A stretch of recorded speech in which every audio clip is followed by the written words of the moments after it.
From career-long icy stare-downs to behind-the-scenes drama that turned friends into enemies, these are the 20 biggest rivalries in golf history. And first we start with this absolutely insane one. There's this 22-years-old guy stepping onto one of golf's most brutal stages, and 10,000 people are literally screaming his blood. Welcome to Oakmont Country Club, June 1962, where Jack Nicklaus was about to face something way worse than Arnold Palmer's legendary game. He was about to battle Arnie's army. They were calling him Fat Jack, cheering when he missed shots, doing everything they could to mess with his head. Someone actually held up a sign that said, "Hit it here, Ohio Fats." They stomped their feet when he was trying to putt. Jack's dad got so mad watching from the crowd that Woody Hayes had to physically hold him back from going after some fans. Your own father almost starting a brawl at the US Open? That's insane. But Jack, he didn't even notice. Years later, he said, "I was a 22-year-old kid with blinders on.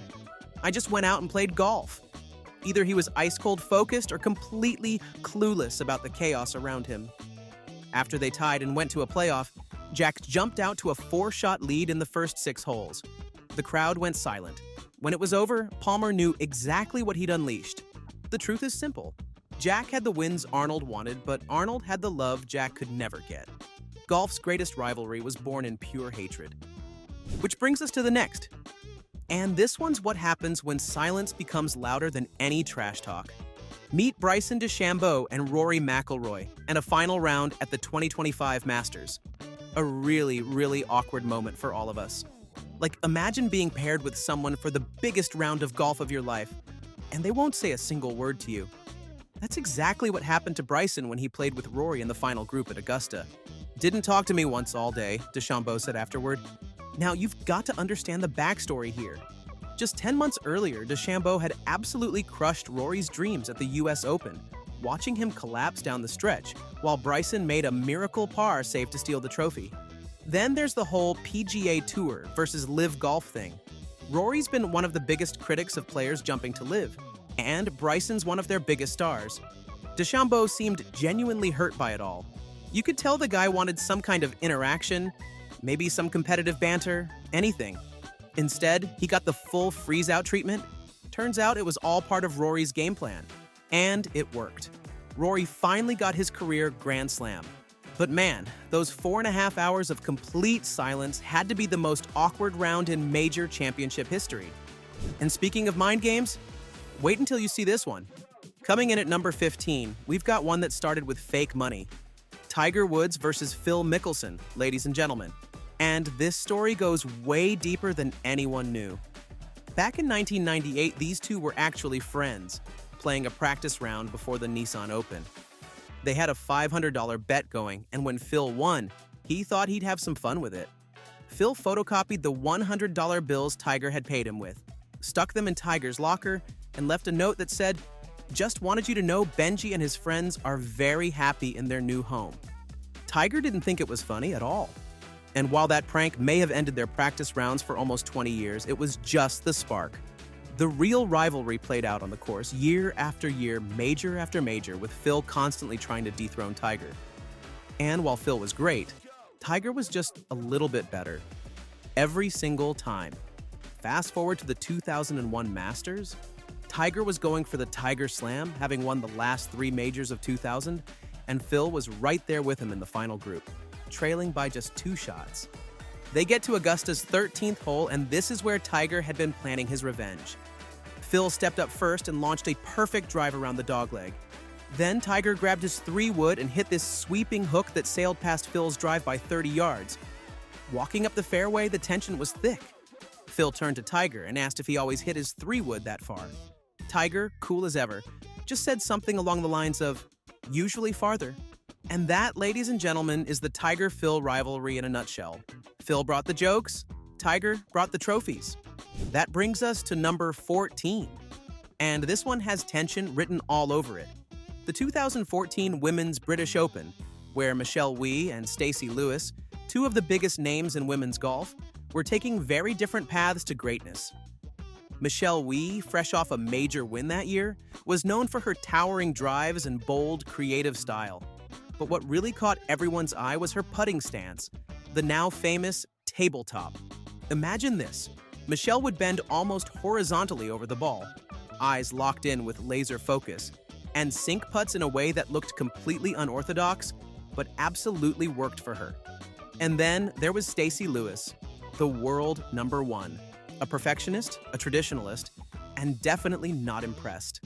During the Open, Stacy openly criticized Michelle's style, calling it unnecessary and even disrespectful to other players.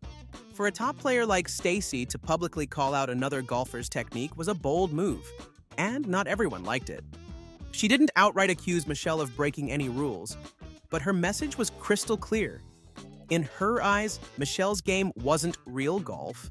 At number 13, we're diving into a feud that's been simmering for over a decade, and it all exploded on live TV with one brutal word: Nick Faldo versus Sergio Garcia. It's 2014 at Gleneagles, the Ryder Cup is underway, and Nick Faldo, working as a Golf Channel analyst, decides to absolutely destroy one of Europe's biggest stars on live television. The backstory? Faldo had captained Europe to their only Ryder Cup defeat since 1999 back in 2008 at Valhalla, and Sergio had struggled that week, going 0-2-2. But as Sergio was teeing off in 2014, host Terry Gannon mentioned Garcia's usually spectacular Ryder Cup record. That's when Faldo just lets it rip. No filter.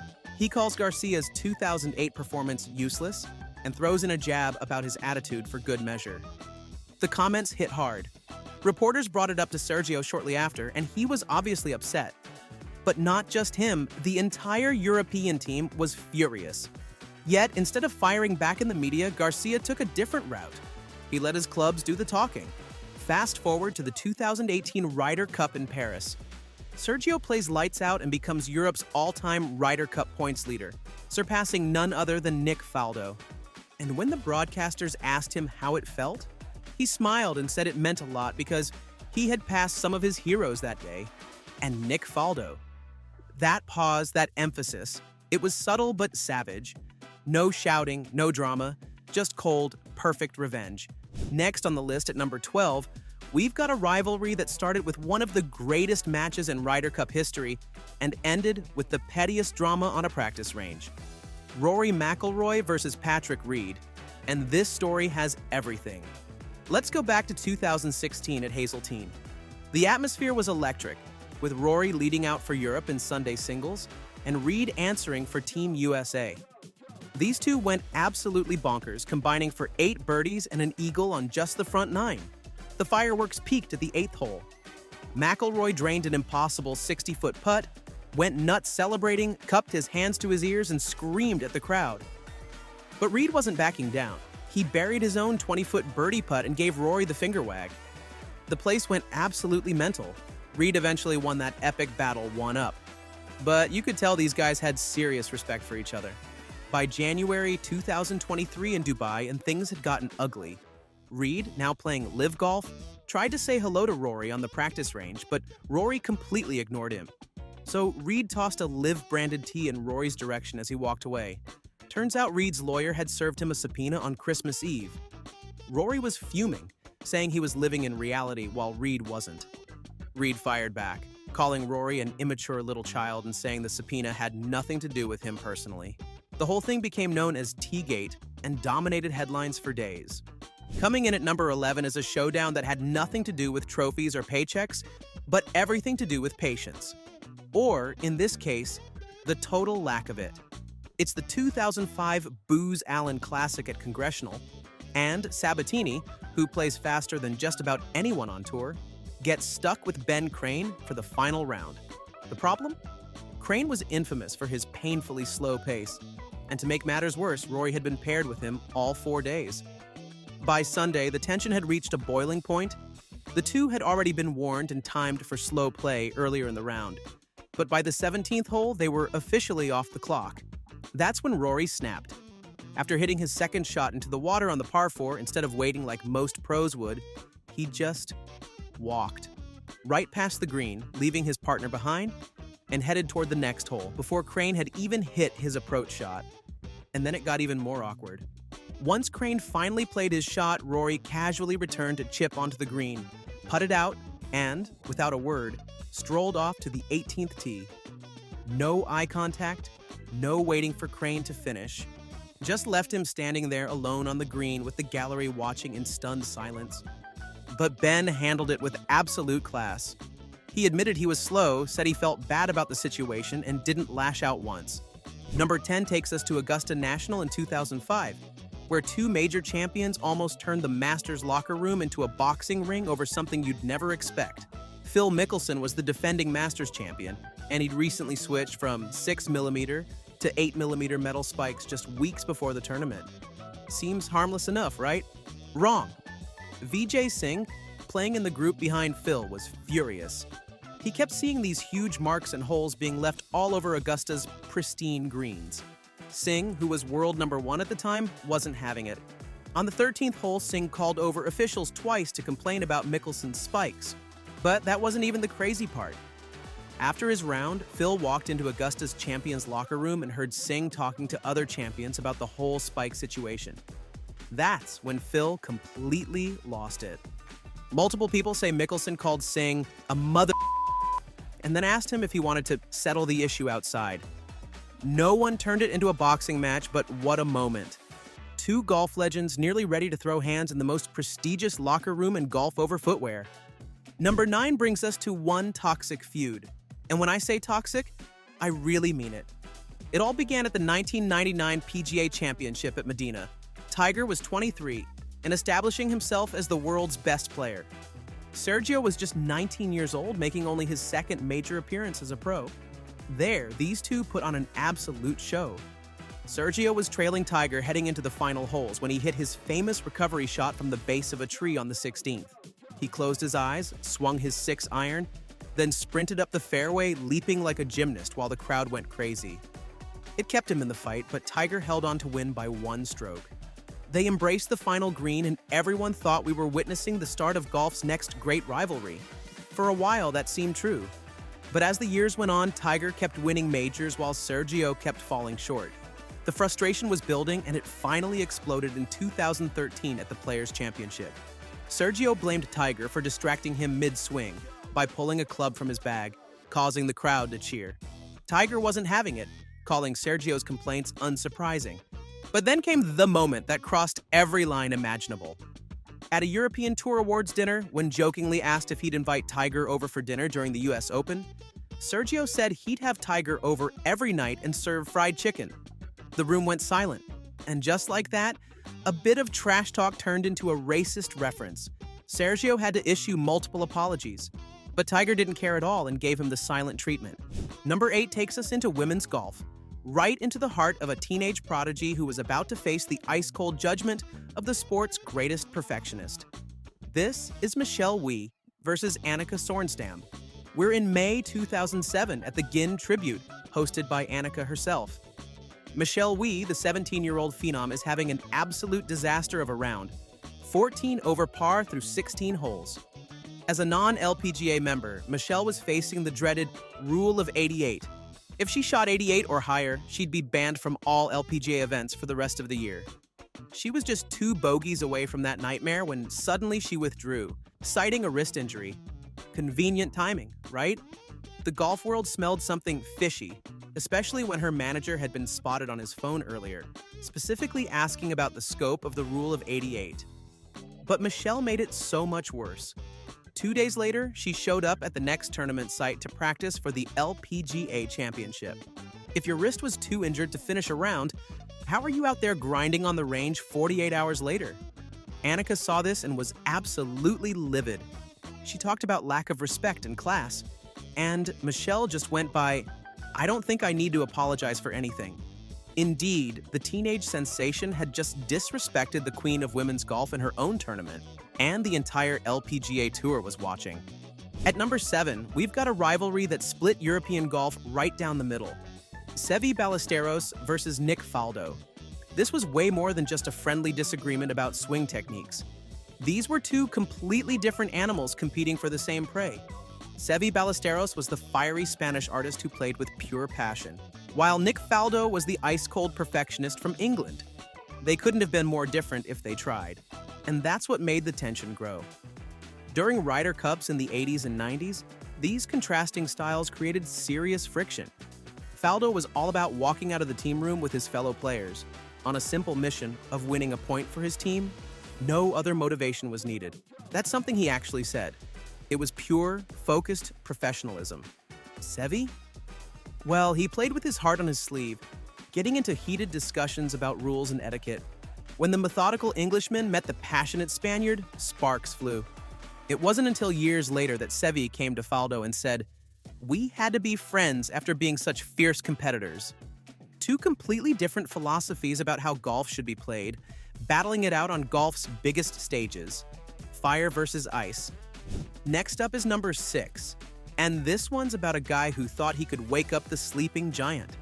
Back in 2007, Rory Sabatini decided to poke the bear, and not just any bear, but Tiger Woods in his absolute prime. After playing with him at the Wachovia Championship, where he shot 74 to Tiger's 69, Sabatini told reporters that Tiger was as beatable as ever. Oh yeah, that wasn't very smart of you, Rory. You just got beaten by 4 shots, and your response is to tell the world that the guy who crushed you isn't that good anymore? Tiger then said that he already had as many wins in 2007 as Sabatini had in his entire 8-year career at that point. Ouch! But Sabatini didn't back down. He kept talking, and then Tiger took that personally. A few months later at the WGC Bridgestone Invitational, they were paired together again for the final round. Sabatini started the day with a 1-shot lead over Tiger. By the end of the day, Tiger had shot a bogey-free 65 while Sabatini collapsed with a 74. Tiger won by 8 shots. No more talking for Rory. But wait, it gets worse for him. As they were walking off the 9th green, a fan yelled, "Hey Rory, do you still think Tiger's beatable?" Sabatini was so frustrated that he pointed out the fan and had him escorted off the course by police. See? Sometimes it's better to keep your mouth shut when facing greatness. Now for number 5, we're diving into one of the most shocking betrayals in modern golf. Two guys who used to be unstoppable together, until one of them decided to blow everything up in the most public way possible. Patrick Reed and Jordan Spieth came into the 2018 Ryder Cup with an incredible record. They were 4-1-2 in Ryder Cups and 8-1-3 including President's Cups. These guys were America's golden duo. But something had changed behind the scenes. Reed had been making snide comments about carrying Spieth in their previous victories. Meanwhile, Spieth wanted to play with his childhood friend Justin Thomas, saying, "I grew up with Justin. He's one of my best friends in the entire world." So Captain Jim Furyk split them up. Spieth got paired with Thomas and went 3-1, while Reed got stuck with Tiger Woods and went 0-2. Reed was furious, but that wasn't the worst part. Hours after the US got crushed, Reed called up the New York Times and completely lost it. He blamed Jordan not wanting to play with him. And just like that, America's most successful Ryder Cup partnership was dead, killed by one explosive interview that turned teammates into enemies. Coming in at number 4, and yes, Tiger Woods is back on our list again because when you're this dominant, you create enemies everywhere you go. Back in 2000, Stephen Ames had some serious issues with a 24-year-old Tiger who was basically destroying everyone, saying that he doesn't have respect for other players and that he's just a spoiled guy. And Tiger's response at the time? Who's Stephen Ames? Cold. Fast forward to 2006. Ames gets drawn against Tiger in the first round of the WGC match play, and someone asks him about his chances. "Anything can happen," he says. Tiger opened with 6 straight birdies and won every single hole on the front 9. He crushed Ames 9-8, setting the record for largest victory margin in match play history. The match was over after just 10 holes. Tiger hit all 10 greens in regulation and needed only 14 putts. When asked afterward if Ames's comments motivated him, Tiger just smirked and said, 9-8. Then he added, "I think he understands now." The lesson? Never trash talk Tiger Woods. Ever. Sliding into our top 3, we're heading to TPC Harding Park in 2015, where a routine ruling turned into golf's most unexpected street fight. Miguel Angel Jimenez and Keegan Bradley were both already eliminated from the WGC Cadillac match play, playing what was basically a meaningless dead rubber match. Bradley was down by 1 hole on the 18th, trying to salvage some pride. Bradley's tee shot went into a TV production area near a restraining fence, so he called over a rules official to get relief. Standard stuff happens all the time. But after Bradley took his drop, His ball ended up on a cart path, so he needed more relief. That's when things went completely sideways. Jimenez, who was on the other side of the fairway, came over and started questioning Bradley's drop, apparently reminding him about the proper procedure. Bradley wasn't having it. He felt it like he was being inappropriate. Bradley's caddy Steve Pepsi Hale got involved, and according to reports, seemed to mock Jimenez. That's when Jimenez told him to shut up. They got in each other's faces, shouting for the other to shut up. After the match, Bradley tried to cool things down, saying it was just a heat-of-the-moment thing. But Jimenez? He wasn't apologizing for anything, and he ended up winning the match 2-up, getting his only victory of the tournament. At number 2, we're diving into a complex one. A friendship that turned into a feud, then somehow found its way back to respect. During the 1988 US Open final round, when they were paired together, Ballesteros was actually encouraging Azinger, trying to coach him to victory. That's peak sportsmanship right there. But fast forward to the 1989 Ryder Cup and everything changed. Curtis Strange warned Azinger to be wary of Seve's gamesmanship in their Sunday singles match. So, when Ballesteros asked to change a scuffed ball on the second green, Azinger refused. That's when Seve delivered the line that set the tone for everything. "Is this the way you want to play today?"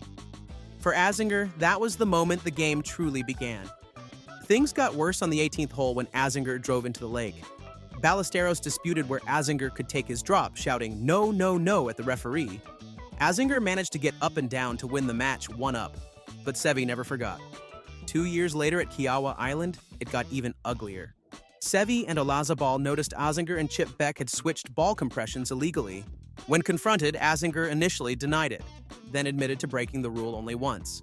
Seve exploded. He called him a liar. The twist of the story is that years later, they figured it out. Azinger realized Seve wasn't accusing him of cheating, just questioning the referee's ruling. And then the good relationship returned. And for the big number 1, we've got the rivalry that has everything. This is Brooks Koepka versus Bryson DeChambeau. And honestly, it was better than reality TV. It all started innocent enough. Back in January 2019, Brooks was complaining about slow play in general. He wasn't even naming names. But Bryson knew exactly who Brooks was talking about. So DeChambeau walked up to Koepka's caddy and told him to tell his boss to make any comment about slow play to his face. That's when things started getting personal. It didn't take long for the jabs to go from subtle to straight-up body shots. Bryson hopped on Twitch and started throwing shade, questioning Brooks's genetics and even taking shots at his body, pointing out that Brooks didn't have visible abs in his body issue shoot. Brooks didn't waste time firing back. He posted a photo of his 4 major trophies with a caption that basically said, "You were right, I'm too short of a six-pack." Cold. But nothing prepared us for what happened at the 2021 PGA Championship. Brooks was doing an interview when Bryson walked behind him, and the sound of DeChambeau's metal spikes completely threw him off. He rolled his eyes so hard they nearly fell out of his head. 10 million views in no time. Fast forward to 2024, and here's the plot twist nobody saw coming. These 2 former enemies just teamed up to face Rory McIlroy and Scottie Scheffler in The Showdown in Las Vegas for $10 million in cryptocurrency. Turns out time really does change things. Brooks even said that Bryson's a good guy who just gets misunderstood a lot. Who would have guessed the PGA's most chaotic rivalry would end in a bro hug and a Vegas exhibition match? Oh, and now that you're still here, there's another great golf video right in the middle of the screen. Enjoy.